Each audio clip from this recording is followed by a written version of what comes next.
लोकसभा चुनाव के चौथे चरण की वोटिंग होने के बाद कौन सी पार्टी को बहुमत मिल रहा है? एनडीए या फिर इंडिया गठबंधन हावी हो रहा है? चौथे चरण की वोटिंग होने के बाद क्या इंडिया गठबंधन हो रहा है हावी या फिर एनडीए मजबूत स्थिति में? किस राज्य में कौन सी पार्टी को कितनी सीटें मिल रही है? एनडीए या इंडिया गठबंधन, किसका पलड़ा भारी? देखिए इस वीडियो में। सबसे पहले बात करते हैं उत्तर प्रदेश राज्य की, जहाँ सबसे अधिक सीटें हैं 80 लोकसभा सीटें, जिसमें 50 लोकसभा सीटें एनडीए के पक्ष में जा रही हैं, जबकि 30 लोकसभा सीटें इंडिया गठबंधन के पक्ष में। इंडिया गठबंधन की सीटें बढ़ सकती हैं। बिहार राज्य, जिसमें 40 लोकसभा सीटें हैं, 22 लोकसभा सीटें एनडीए के पक्ष में जा रही हैं, जबकि 18 लोकसभा सीटें इंडिया गठबंधन को मिल रही हैं। पश्चिम बंगाल, जहां 42 लोकसभा सीटें हैं, 15 सीटें एनडीए को मिल रही हैं, जबकि 27 लोकसभा सीटें इंडिया गठबंधन के पक्ष में जा रही हैं। यहाँ इंडिया गठबंधन के पक्ष में और सीटें बढ़ सकती हैं। अगला राज्य है मध्य प्रदेश, जहाँ 29 लोकसभा सीटें हैं। यहाँ एनडीए को 20 सीटें मिल रही हैं, जबकि 9 सीटें इंडिया गठबंधन के पक्ष में जा रही हैं। अगला राज्य राजस्थान, जहां 25 लोकसभा सीटें हैं, 15 लोकसभा सीटें एनडीए के पक्ष में जा रही हैं, जबकि 10 लोकसभा सीटें इंडिया गठबंधन को मिल रही हैं। अगला राज्य है तमिलनाडु, जहां 39 लोकसभा सीटें हैं, जिसमें 1 सीट एनडीए के पक्ष में जा रही है, जबकि 38 लोकसभा सीट इंडिया गठबंधन को मिल रही है। कर्नाटक राज्य, जहाँ 28 लोकसभा सीटें हैं, 9 लोकसभा सीटें एनडीए के पक्ष में जा रही है, जबकि 19 सीटें इंडिया गठबंधन को मिल रही है। गुजरात राज्य में 26 लोकसभा सीटें हैं, जिसमें 22 लोकसभा सीटें एनडीए को मिल रही हैं, जबकि इंडिया गठबंधन को 4 सीटें मिल रही हैं। आंध्र प्रदेश राज्य में 25 लोकसभा सीटें हैं, 5 लोकसभा सीटें एनडीए को मिल रही हैं, जबकि 11 लोकसभा सीट इंडिया गठबंधन को मिल रही है, जबकि 9 लोकसभा सीट अदर को मिल रही है। आंध्र प्रदेश की क्षेत्रीय पार्टी बड़ा दमखम दिखा रही है। महाराष्ट्र, जहाँ 48 लोकसभा सीट है, 17 लोकसभा सीट एनडीए के पक्ष में जा रही है, 29 लोकसभा सीट इंडिया गठबंधन को मिल रही है, 2 लोकसभा सीट अन्य के पक्ष में जा रही है। उड़ीसा राज्य, जहाँ 21 लोकसभा सीट है, 4 लोकसभा सीट एनडीए को मिल रही है, जबकि 6 लोकसभा सीट इंडिया गठबंधन को मिल रही है, 11 लोकसभा सीट अन्य के पक्ष में जा रही है।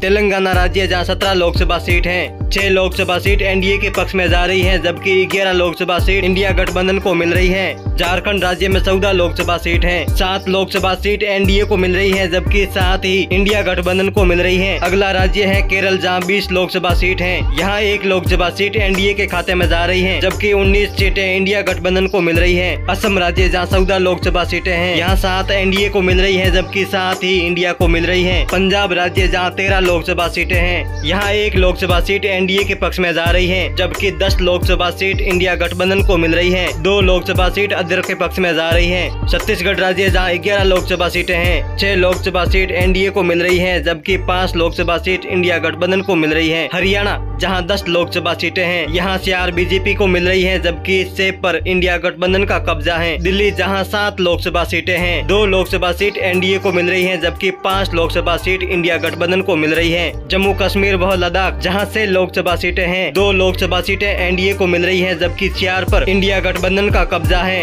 उत्तराखंड, जहाँ 5 लोकसभा सीट है, 3 एनडीए के खाते में जा रही है, जबकि 2 पर इंडिया गठबंधन मजबूत दिख रहा है। हिमाचल प्रदेश, जहाँ 4 लोकसभा सीट है, 2 एनडीए को मिल रही है, जबकि 2 इंडिया गठबंधन को मिल रही है। त्रिपुरा राज्य, जहाँ 2 लोकसभा सीट है, 1 एनडीए को मिल रही है, तो 1 इंडिया गठबंधन के पक्ष में जा रही है। मणिपुर राज्य, जहाँ आज दिन तक हिंसा चल रही है, यहाँ 2 लोकसभा सीटें हैं, दोनों इंडिया गठबंधन को मिल रही है। मेघालय, जहाँ 2 लोकसभा सीट है, 1 लोकसभा सीट एनडीए को मिल रही है, जबकि 1 लोकसभा सीट इंडिया गठबंधन के पक्ष में जा रही है। गोवा राज्य, जहाँ 2 लोकसभा सीट है, यहाँ से 1 एनडीए को सीट मिल रही है, जबकि 1 इंडिया गठबंधन के पक्ष में जा रही है। अरुणाचल प्रदेश, जहाँ 2 लोकसभा सीट है, यहाँ से 1 एनडीए को मिल रही है, जबकि 1 इंडिया गठबंधन को मिल रही है। नागालैंड, जहाँ 1 लोकसभा सीट है, यह सीट इंडिया गठबंधन को मिल रही है। चंडीगढ़, जहाँ 1 लोकसभा सीट है, यह इंडिया गठबंधन को मिल रही है। लक्षद्वीप, जहाँ 1 लोकसभा सीट है, यह इंडिया गठबंधन को मिल रही है। दमन और दीव, जहाँ 1 लोकसभा सीट है, यह लोकसभा सीट एनडीए को मिल रही है। दादरा और नगर हवेली, जहां 1 लोकसभा सीट है, यह सीट एनडीए के खाते में जा रही है। अंडमान निकोबार द्वीप, जहां 1 लोकसभा सीट है, यह इंडिया गठबंधन के पक्ष में जा रही है। पुडुचेरी, जहां 1 लोकसभा सीट है, यह लोकसभा सीट एनडीए को मिल रही है। मिजोरम राज्य, जहां 1 लोकसभा सीट है, यह लोकसभा सीट इंडिया गठबंधन को मिल रही है। सिक्किम, जहां 1 लोकसभा सीट है, यह सीट एनडीए को मिल रही है। कुल 543 लोकसभा सीटें, जिसमें एनडीए को 229 सीटें मिल रही है, जबकि इंडिया गठबंधन को 290 सीटें मिल रही रही है, जबकि अदर के खाते में 24 सीटें जा रही है। कुल 543 लोकसभा सीटों का एग्जिट पोल, राज्यवार किस पार्टी को कितनी सीटें मिल रही है। चौथे चरण के मतदान होने के बाद जिस तरह का माहौल क्रिएट हुआ है, उसके आधार पर ये एग्जिट पोल बनाया गया, जिसमें इंडिया गठबंधन को बहुमत मिलता हुआ दिख रहा है। जो अदर के पक्ष में 24 सीटें जा रही हैं, ये सीटें बहुत ही महत्वपूर्ण होगी। आपके अनुसार किसको बहुमत मिल रहा है, किसकी सरकार बनेगी, कमेंट बॉक्स में जरूर बताएं।